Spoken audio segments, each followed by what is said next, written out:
फतेहाबाद के लघु सचिवालय के बाहर धरने और अनशन पर बैठे किसानों से मिलने के लिए आज कांग्रेस की प्रदेश अध्यक्ष कुमारी शैलजा पहुंची। कुमारी शैलजा ने करीब आधे घंटे तक किसानों से मुलाकात की और उन्हें भरोसा दिलाया कि किसान आंदोलन को लेकर कांग्रेस पूरी तरह से किसानों के साथ है। मीडिया से बातचीत करते हुए कुमारी शैलजा ने कहा कि दिल्ली की ओर जो किसान कूच कर रहे हैं वह उनका हक है, कोई भी सरकार उन्हें नहीं रोक सकती। उन्होंने कहा कि ट्रैक्टर मार्च का कांग्रेस समर्थन करती है। वहीं 5 साल हरियाणा में सरकार के कार्यकाल को लेकर उन्होंने कहा कि प्रदेश सरकार के विधायक लगातार सरकार के खिलाफ बयानबाजी कर रहे हैं और दबी जबान में और खुली जबान में लगातार सरकार का विरोध विधायकों द्वारा किया जा रहा है, इसलिए उन्हें नहीं लगता कि यह सरकार पूरे 5 साल निकाल पाएगी। कुमारी शैलजा ने कहा कि कांग्रेस लगातार किसान आंदोलन का समर्थन कर रही है और जब तक कृषि कानून वापस नहीं होंगे कांग्रेस किसानों के साथ खड़ी है। गुरनाम सिंह चढ़ूनी से मुलाकात को लेकर कुमारी शैलजा ने कहा कि वह खुले तौर पर किसान नेताओं से मुलाकात कर रहे हैं, इसमें कोई छुपने छुपाने की बात नहीं है। आज हम पहले रांदड़ी अभी यहाँ जहाँ भी किसान होते हैं हम उनके साथ समर्थन दे रहे हैं और देते रहेंगे।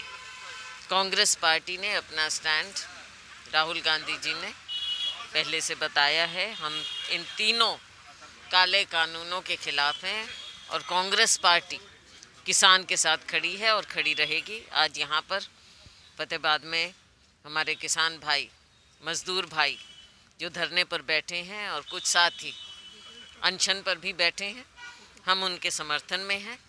तीनों कानूनों के हम खिलाफ हैं और जो ये जन आंदोलन एक बन गया है पूरे देश भर में, उसका हम समर्थन करते हैं। तो जिस तरह से आज 11वें दौर की वार्ता है, 10वें दौर की वार्ता में सरकार थोड़ा बैकफुट पे आई कि 1.5 साल के लिए इस कानूनों को रद्द कर दिया जाएगा, तो आज 11वें दौर की वार्ता है, क्या लगता है आपको? क्या देखिए, ये जो वार्ता है ये किसान संगठनों और सरकार के बीच में है, तो ये आपस में जो इनका फैसला होगा वो उनकी बात है।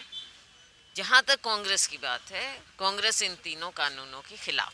जिस किसान दिल्ली के लिए कुछ कर रहे हैं, अपील करना चाहेंगे, जैसे इलाके से दिल्ली के लिए निकल रहे हैं, ये कह रहे हैं। देखो, किसान तो जा सकते हैं, ये एक लोकतंत्र है और गणतंत्र दिवस पर सभी लोग जो ये फैसला कर रहे हैं, क्योंकि एक बात सारा देश और सारी दुनिया मानेगी कि जिस तरह से जितनी शांति के साथ किसानों ने ये, मजदूरों ने ये आंदोलन किया है, ऐसा तो दुनिया में कहीं मिसाल नहीं मिल सकती है। तो ये इनका अधिकार है, शांतिपूर्वक ये कर सकते हैं और मैं समझती हूँ कि सरकार को इनके आगे रोड़े नहीं अटकाने चाहिए। तो कांग्रेस भी समर्थन करती है ट्रैक्टर रैली का? मैंने कहा ना, कांग्रेस पार्टी किसान के साथ खड़ी है, किसान के साथ खड़ी है।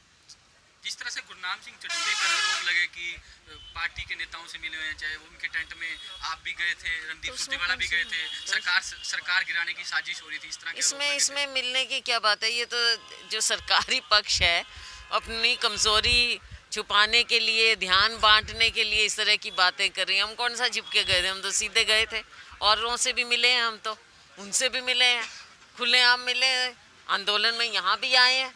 तो क्या मिले हुए हैं? मिले हुए इस हद तक हैं कि कांग्रेस पार्टी आंदोलन का समर्थन करती है, लेकिन बाकी जो आंदोलन है ये किसान संगठन अपने हिसाब से करते हैं। और दूसरी बात, देखो, निजी रूप से सभी किसान हैं या फिर किसानों से जुड़े हुए हैं, तो निजी रूप से तो कोई भी शामिल हो सकता है, उसमें कौन सी बड़ी बात है? क्या लगता है 5 साल चल पाएगी सरकार? देखो, इस तरह की जो कारगुजारी है इनकी, और उससे पहले भी ये सरकार कोई बहुमत की सरकार नहीं है। 75 पार का नारा दिया था और झूठ का आधार है इस सरकार का, इनकी बात में भी, इनके काम में भी, और वही उसका नतीजा आज आप देख रहे हैं कि कैसे लोग इनके सामने खड़े हो गए हैं। इनके अपने विधायक भी कोई दबी जबान में, कोई बाहर आपके मीडिया के सामने आकर अपनी सरकार के खिलाफ बोलते हैं, तो आपको क्या लगता है चल सकती है सरकार?